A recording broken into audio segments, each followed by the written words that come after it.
And number 2 is pride. Kung ikaw nagnenegosyo ka, especially kung nasa network marketing business ka, nag-aalok ka ng mga products, ng opportunity, you have to understand na hindi lahat ng inaalokan mo ng products, inoperan mo ng opportunity, is igagrab nila yan.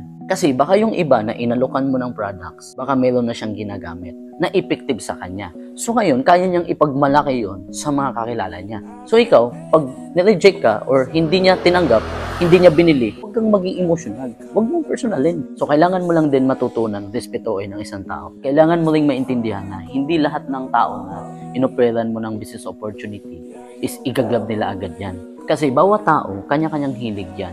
Kanya-kanyang galing yan. Kaya pag magaling siya sa isang bagay, suportahan mo na lang. Hindi yung pipilitin mong gawin yung ginagawa mo, tapos ipapagawa mo sa kanya.